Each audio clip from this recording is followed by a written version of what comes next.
¿Qué tal? ¿Cómo están? Un placer acompañarles. Buenos días. Aquí estamos, como todos los días, en el espacio en portada, como siempre en Telemiño.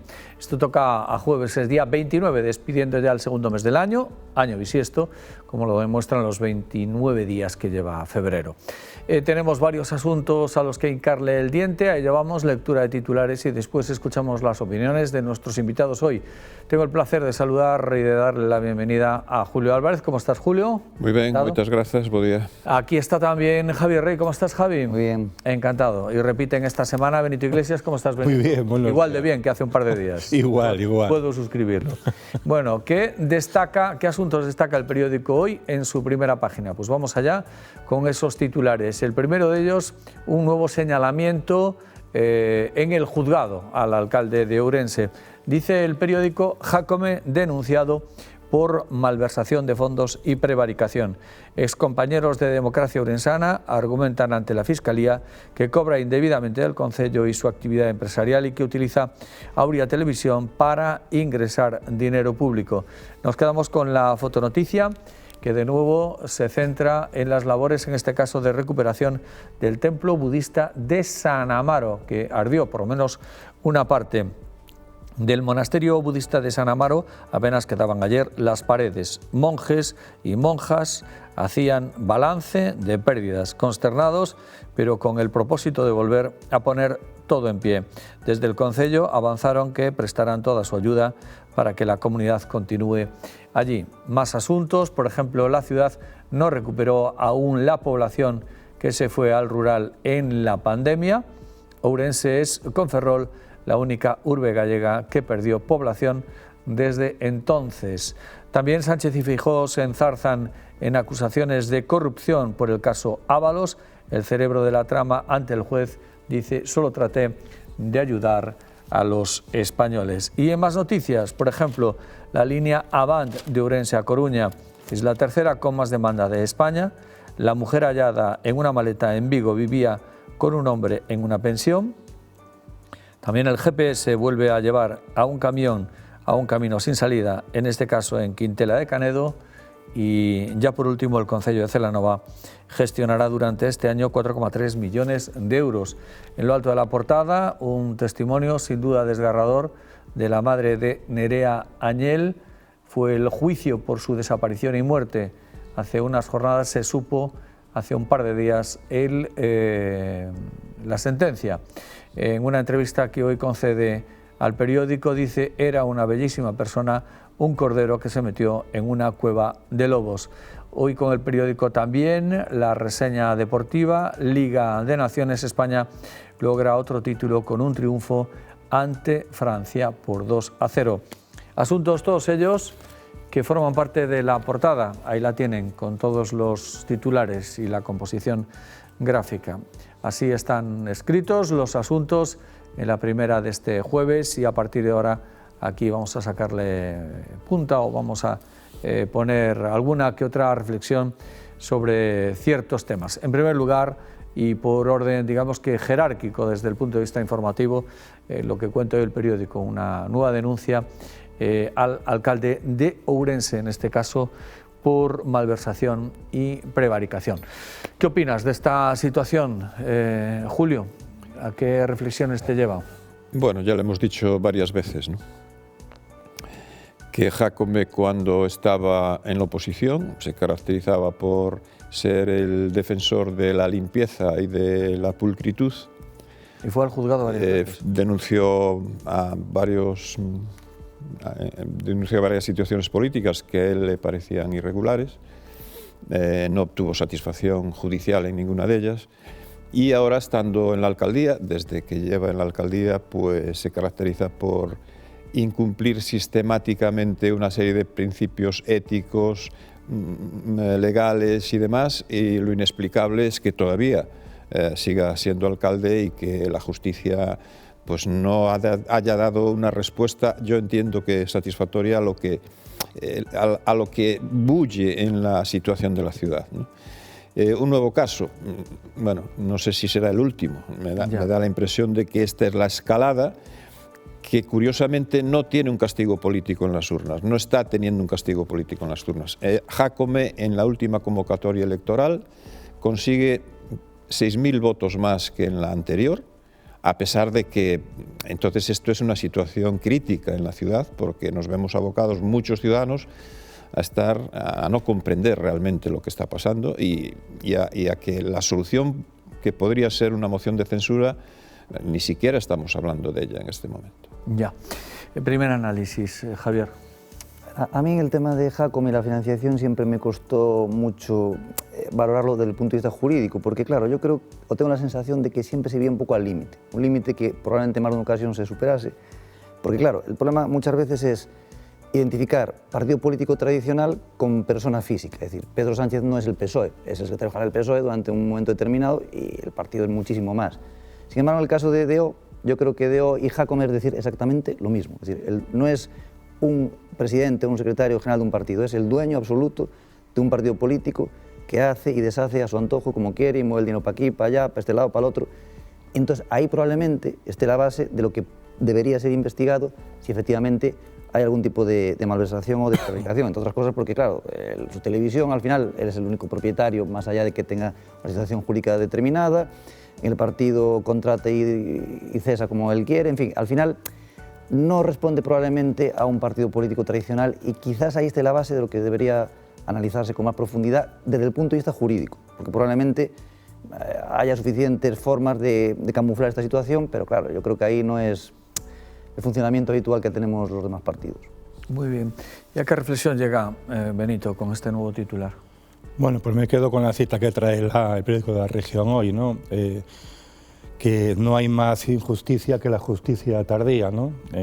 Es que es así, o sea, hemos comprobado cómo en los últimos meses, hace prácticamente un año, Fiscalía tiene una actuación por parte de 3 formaciones políticas, de las cuales hoy los ciudadanos donenses todavía no sabemos en qué se va a dirimir, ¿no? Si en el archivo de ese tipo de causas, o en una investigación, o en procedimiento judicial, etcétera, ¿no? Realmente no es de recibo, ¿no? O sea, otra vez más, pero ya es de una manera constante, la credibilidad de quienes representan a las instituciones en el Ayuntamiento de Ourense y también en el Gobierno de España, pues están a los pies de los caballos, ¿no? Vemos como estos días lo que está pasando con el partido, uno de los partidos que gobierna este país, y vemos lo que está pasando de una manera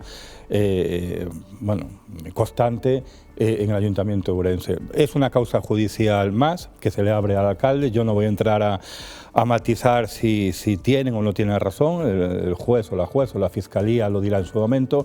Lo que sí, como ourensano, le solicito a nuestros sistemas judiciales, a Fiscalía, etcétera, que estos tiempos ya son inasumibles, porque están causando realmente un perjuicio directo e indirecto muy grave a las arcas del ayuntamiento, a quienes trabajan en el ayuntamiento, a quienes vivimos en esta ciudad, etcétera, etcétera.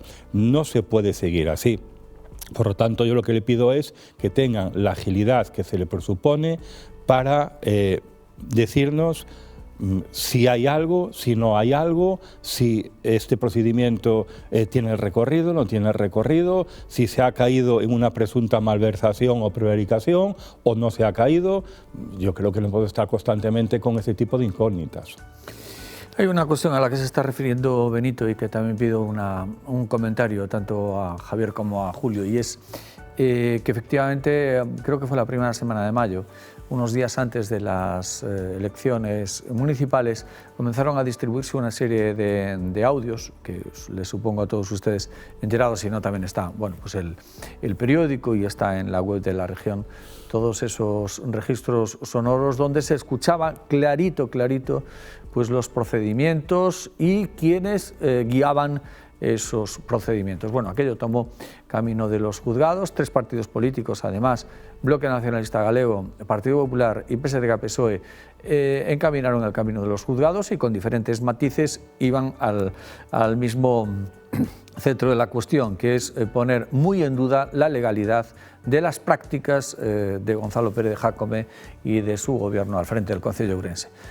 La verdad es que ha pasado un tiempo prudencial, estamos en 10 meses aproximadamente, y no se sabe absolutamente nada. Yo no sé si esto es al uso, yo soy lego en la materia, faltaría más, pero desde el punto de vista del sentido común, yo solamente digo el sentido común, porque puede ser que se justifique esa dilación la falta de medios, pues que se pidan.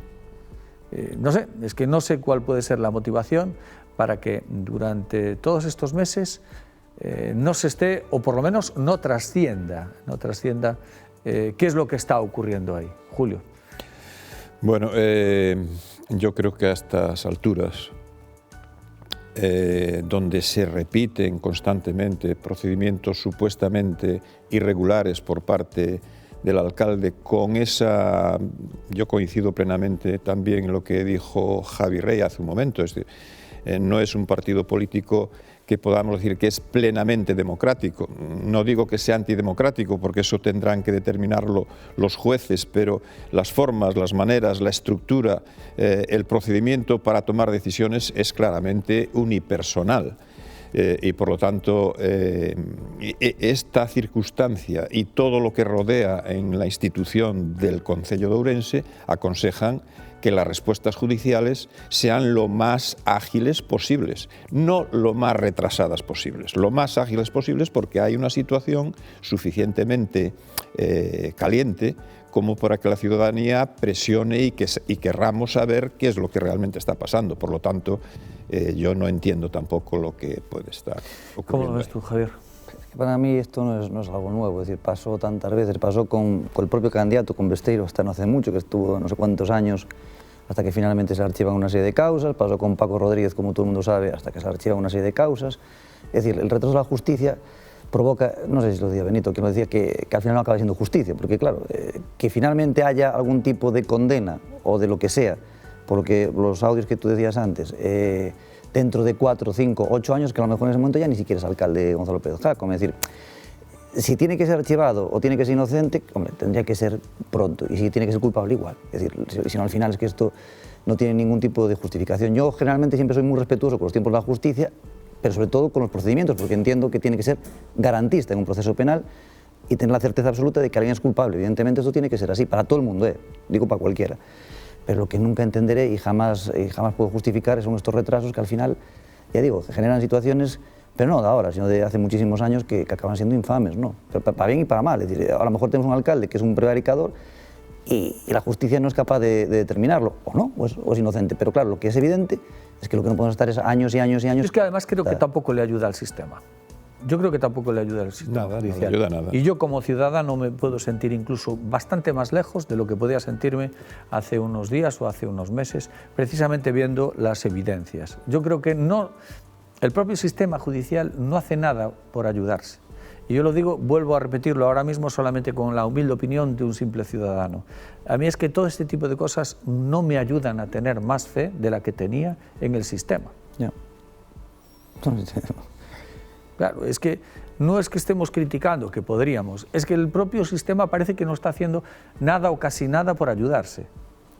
Es que tampoco, por lo menos en su credibilidad y en su forma de actuar. ¿De qué hablamos? ¿De falta de medios? Hablamos de falta de... Es que no sé exactamente cuál es el origen del problema para que una causa que a veces parece evidente dure... Yo no he escuchado a los fiscales decir que no tienen medios para investigar. No, pues digo, es que no entiendo a veces... Yo tampoco ni a quienes le representan. Yo, los señores señores y señoras que están por el Palacio de Justicia, tampoco les oigo decir es que estamos aquí dejados de la mano de Dios y es que no tenemos aquí ni un bolígrafo Bic. Yo no les he oído eso. Sí, no les he oído de acuerdo. Claro, porque son depositarios de la confianza de un ciudadano. Claro, es decir, tú pones tu salud en manos de un médico y del sistema, pero también tú pones tus garantías ciudadanas como demandante o como demandado en el sistema. Y si el sistema se pega a estas demoras o se toma estos tiempos, no sé. Bueno, para cerrar, Benito, ¿algo más?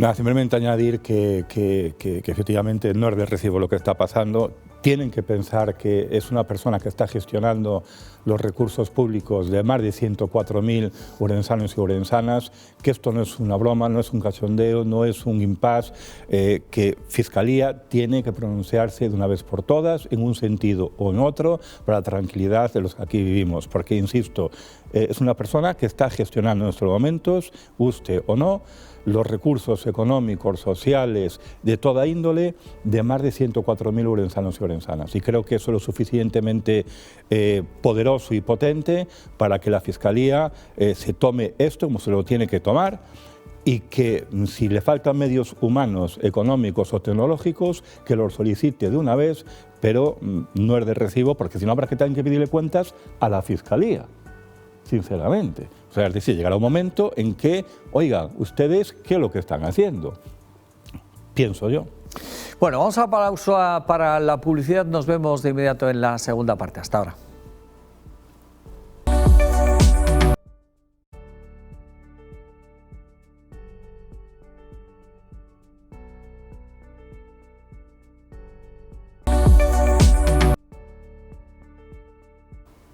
Segunda parte, hoy con Julio Álvarez, Javier Rey y Benito Iglesias. Vamos a cambiar de asunto y empezamos por Javier. ¿Cómo estás viendo? ¿Qué alcance le ves? ¿Cómo crees que se está gestionando, en definitiva, qué recorrido puede tener o está teniendo desde el punto de vista social, político, mediático, etcétera, etcétera, el famoso caso Koldo, caso Ábalos o el caso del queso? No lo sé. Es un análisis complejo, porque a ver, yo tengo mi opinión particular, ¿no? Evidentemente yo creo que todo esto tiene un origen, más o menos, es una cosa aproximada. Cuando fue el 11M, el tema de, en fin, las reivindicaciones que existían de que la clase política tenía que llegar mucho más allá, igual que en otros países, y no limitarse al tema puramente judicial, sino a la responsabilidad política, el asumir, bueno, los costes que te puede suponer elegir un asesor que no lleva una conducta adecuada, etcétera, etcétera. Y a partir de ahí pues, se genera una especie de, a veces de caza de brujas y otras veces una realidad objetiva, que es así, es decir, no siempre en todos los casos son iguales. Claro, aquí el debate yo creo que incluso dentro del propio partido es si el trato a Ábalos es el correcto o no es. O sea, yo creo que a nadie se le escapa que evidentemente algún tipo de responsabilidad tendrá cuando tiene un asesor, además que de estos delitos ya no solamente cuantitativamente graves, sino muy feos por el momento en el que se produce, por la compra de mascarillas en el momento en el que la pandemia llevaba un montón de vidas en España. Entonces, claro, evidentemente algún tipo de responsabilidad tiene que asumir. Dicho esto, él no tiene al día de hoy, hasta donde sabemos los que estamos aquí, imagino, ningún tipo de responsabilidad personal en el caso, ni tan siquiera es en principio digo, veremos lo que deriva en los próximos días, sospechoso de algún tipo de ilegalidad. ¿Hasta qué punto tiene que ser masacrado? No sé. Yo ahí ya tengo mis particularidades, porque lo hablábamos antes con otro tipo de casos. A veces yo es que me pongo en el hecho humano, ¿no? Es decir, yo sé que a Ábalos, como a tanta gente, le sonaba el teléfono constantemente, le llamaba a mucha gente que lo conocía, que lo veía, que lo saludaba, que incluso hablando claro le hacía la pelota, y ahora ni lo conozco. O sea, rápidamente, desde el momento en el que cae en desgracia, pues una persona que es un apestado para una serie de gente, ya entran las sanguijuelas de turno a ver si lo machacamos y a ver si... Pues yo no compro esa teoría. Yo lo siento mucho, a una gente le parecerá bien, a una gente le parecerá mal. Hay que decir que se le investigue, si tiene algún tipo de consecuencia penal, evidentemente que la pague como cualquiera. Ahora, si no ha tenido ningún tipo de consecuencia él, tal, más allá de cometer un error que podemos cometer cualquiera, ojo, que yo lo digo abiertamente, cualquiera lo podemos cometer, que aquí todo el mundo somos muy listos hasta que nos pasa. Es decir, si cometes, pues págalo políticamente, vale, muy bien, dimite, tal, pero humanamente también merece todo el respeto, es decir, porque errores los podemos cometer cualquiera, y nadie estamos libres de que uno de los muchos asesores que tengamos, si ocupamos un alto cargo, pues salga como salió. Entonces, bueno, vamos a diferenciar ambos conceptos y ya digo, yo desde el punto de vista humano, a mí no me costaría nada llamar a Ábalos y decirle si tuviera algún tipo de relación con él, digo, que no es el caso, y decirle que tiene toda mi solidaridad mientras se demuestre que es una persona inocente y no tiene nada que ver, desde el punto de vista político, obviamente tiene que asumir alguna responsabilidad. Lo que pasa es que no le llamaron de esos modos y con esas formas desde su propio partido político. Por lo que estoy diciendo abiertamente. Claro, es decir, que ese tipo de gestos a los que tú aludes no fueron, digamos que invocados por la dirección del partido, sino todo lo contrario. Bien, correcto. Han hecho una purga. Sí, por eso digo yo. Es decir, en el concepto básico y en la definición de una purga. Enseguida, Benito, Julio. Bueno, yo creo que es un buen momento, aprovechando el caso Ábalos, para decir, por mi parte, quiero decir, que yo creo que la clase política en general debería siempre tener un comportamiento mucho más escrupuloso en los casos de corrupción de los que está teniendo en los últimos años en España. Es decir, como señala bien Javi Rey, yo creo que Una cosa es la responsabilidad penal, otra cosa es la responsabilidad política. Y no debemos confundir ambos planos, ¿no? Y por lo tanto, en el caso Ábalos, yo creo que algún tipo de responsabilidad hay. ¿Por qué el partido se ha comportado como se ha comportado? Para mí esa es la gran incógnita. Saber qué es lo que hay de verdad en todo esto, porque los ciudadanos queremos saber lo que pasa. No queremos que se tapen las cosas, queremos saber la verdad y queremos que quienes sean responsables por acción o por omisión de cosas que son trascendentes asuman esa responsabilidad con todas sus consecuencias y que incluso no fuera necesario una presión tan brutal como está ejerciendo el Partido Socialista sobre Ábalos para que presente su dimisión como diputado en el Congreso, ¿no? Es decir, yo creo que la ciudadanía debemos ser muy exigentes en estos términos, no acusar falsamente, no levantar falsas acusaciones, ser humanos con la clase política, porque humanos somos y todos en algún momento podemos tener alguna responsabilidad política, pero debemos ser escrupulosos en las formas, en las maneras, en los procedimientos, y cuando no lo somos o cometemos algún error, debemos pedir perdón por ese error, reconocer el error, determinar incluso el alcance que puede tener nuestro error y no estar a expensas a la defensiva y demás. Explicar, ser transparentes, porque entonces tendríamos más claves para que no se vuelvan a repetir estos sucesos. Bueno, el caso Ábalos, por decirlo de alguna manera, es un poco ya hastía hablar de este tipo de conductas en los últimos años en España, ¿no? Yo no sé si es el caso Ábalos o el caso de más personas, el tiempo y la justicia, otra vez más la justicia lo dirá, ¿no? Pero que en un plazo de 24 horas le pidan al que ha sido número 3, ¿no?, del partido a nivel nacional el acta de diputado, bueno, pues parece que tiene más información que la que tenemos el resto de los mortales, ¿no? Lo comprobaremos y lo iremos viendo y respetando siempre la presunción de inocencia. Pero hay que recordar cómo llegó el Partido Socialista al poder hace 5 años escasamente, y es precisamente por cuestionar unos episodios de presunta corrupción en otra formación política. Y parece que precisamente es esa misma presunta corrupción lo que está también poniendo fin a otro ciclo político, en este caso del Partido Socialista. Yo estoy convencido de que esto va a ir a más y que van a salir más personas y más nombres, porque intuyo, pienso, creo que en el año 2020 las cosas no se hicieron bien ahí arriba, ¿no? Que de repente se hicieron megacontratos deprisa y corriendo de cualquier forma, y que por ahí se colaron muchas presuntas personas que nunca deberían haber tenido esa potestad, ¿no? Pero también es verdad que donde han estado los controles por parte de las sobredimensionadas administraciones que tenemos en este país, ¿no? Han fallado en muchos sentidos y lo hemos ido comprobando, ¿no? Las justificaciones, por ejemplo, que se estaban dando en el día de ayer de que las comisiones es igual a beneficios de una operación, bueno, que me perdonen, ¿no?, pero los beneficios son una cosa y las comisiones son otra muy distinta, ¿no?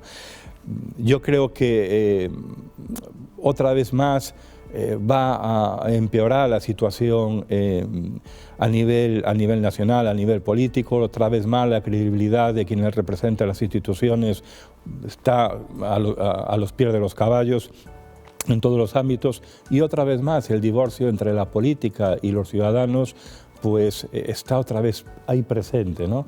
Y después, y volviendo a la primera parte del programa de hoy, después nos extrañamos de que personas como quien gobierna este ayuntamiento pues tengan 18.000 votantes que le aupan a estar ahí, ¿no? Bueno, pues este tipo de conductas, este tipo de situaciones, este tipo de tal, son las que provocan después hechos constatables y que no son deseados, ¿no? Y que sabemos que son perjudiciales, pero aún así es un voto totalmente de decir: estamos hartos de lo que estáis haciendo, estamos hastiados de vuestros comportamientos, y son avisos que no logran o no quieren ver, pero que después tienen un prejuicio muy negativo en la sociedad.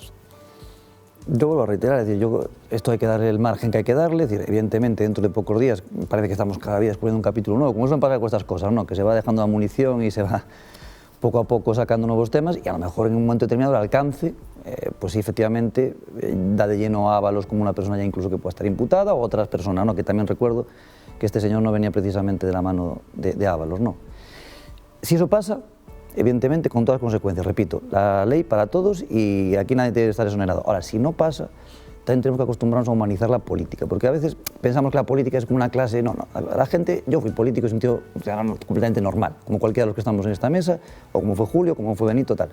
Y errores evidentemente se pueden cometer, y hay que diferenciar mucho entre el error y el delito, pero muchísimo, porque no tiene nada que ver, es decir, en aquel momento de emergencia absoluta, ¿no? Ya no de urgencia, de emergencia, si probablemente se cometieran muchos errores porque la situación era la que era y basta recordar e intentar empatizar con lo que estamos viendo en aquel momento, y otra cosa es el delito, es decir, cuando tú ya te aprovechas de la situación para hacer mordidas y todo lo demás. Y todo parece indicar que este señor, que venía de Navarra, hizo unas mordidas que son absolutamente, ya no solamente injustificables, sino parece de un auténtico psicópata, ¿no? Porque claro, a mí que una persona se aproveche de la muerte, no sé qué, para cobrar cantidades infames, y siempre con la presunción de inocencia encima de la mesa, parece que es algo que no tiene justificación de ningún tipo.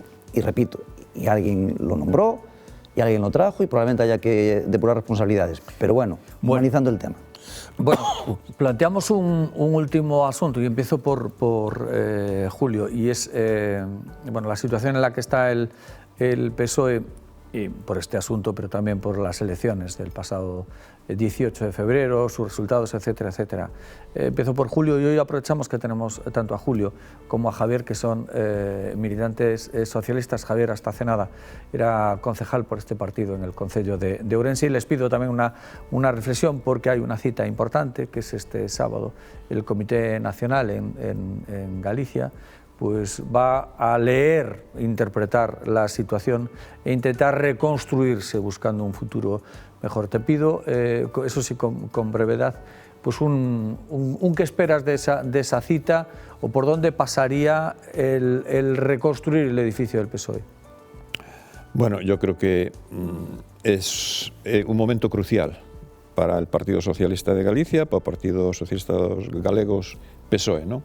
Porque o resultado electoral nas últimas eleccións autonómicas non se sostén, é dicir, non hai maneira de amparalo.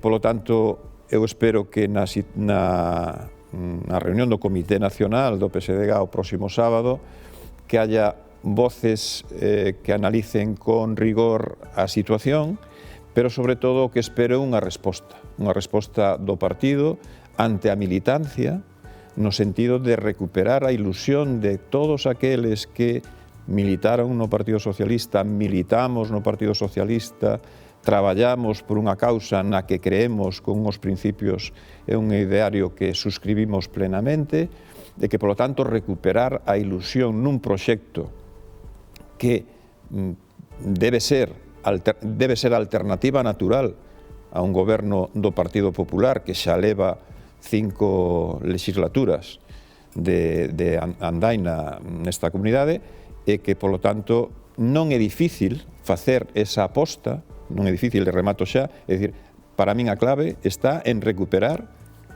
ser capaces de recuperar a ilusión de centos e milleiros de militantes que estamos esperando unha resposta a esta catástrofe do pasado día. Pues yo añadiendo lo que dice Julio, que coincido plenamente, lo que no puede pasar, porque ha trascendido en los medios estos días, en muchos medios de comunicación, que parece ser que parecemos ahora mismo la monarquía borbónica, donde, y con todo el respeto hacia la monarquía, parece que Valentín, o no sé quién, ha decidido que Besteiro sea su sustituto por la gracia de Dios. No. Y lo digo abiertamente, lo digo en medio de comunicación. No. Es decir, el Partido Socialista, supuestamente, y no supuestamente, sino lo ha demostrado en los últimos años, es el partido de la militancia, donde cuando pasan cosas hay que analizarlas, hay que ir a votar, hay que escuchar a los militantes, y estos somos los que tenemos que decidir si queremos que el señor Besteiro sea el que nos dirija en los próximos años o no. Y más importante incluso que sea el señor Besteiro o no lo sea, qué es lo que nos ofrece el señor Besteiro o quien sea. Lo que no puede ser es que, como hemos visto en los últimos días, después del peor resultado de la historia de forma catastrófica, se haya decidido, no sé muy bien por quién, de que a partir de ahora Valentino va a dejar para dejar su corona al señor Besteiro. No, por ahí yo particularmente no voy a aceptarlo, y lo estoy diciendo en un medio de comunicación porque ha salido un medio de comunicación, no por otra cosa, pero en todo caso espero que el sábado se depure este tipo de cuestiones, porque sencillamente no puede ser. Vale, Benito. Sintetizo. Hace ya muchos años en el que la mayoría de los gallegos y las gallegas no se ven identificados con el proyecto y con las personas que lideran el Partido Socialista en Galicia. Es que es así, intento ser objetivo además, ¿no? Con lo cual es un problema de discurso, de muchas cosas, ¿no? Quizá la única persona que yo recuerdo que tuvo cierto cuaje fue Pérez Touriño, y creo que le pasó factura el gobernar con el BNG, que también tienen que extraer de eso sus propias conclusiones, ¿no? Pero desde aquellas no han conseguido trazar un rumbo, sobre todo con las personas que realmente, bueno, pues se identificasen con Galicia y con los que aquí vivimos, es lo que pienso, con toda sinceridad. Muy bien, bueno, pues lo dejamos aquí. El tiempo de seguir analizando estas cuestiones seguirá viniendo, pero ya en próximos días y en próximos programas. Este concluye ahora mismo. Gracias, Julio. Hasta la próxima. Hasta la próxima. Un placer. Gracias. Muchas gracias, Javier. Hasta la próxima. Y gracias, Benito. Hasta la próxima. Hasta la próxima. Puede ser mañana mismo. Efectivamente. En fin. Bueno, y a todos ustedes, como siempre, muchísimas gracias. Volvemos mañana. Disfruten de la jornada, amigos.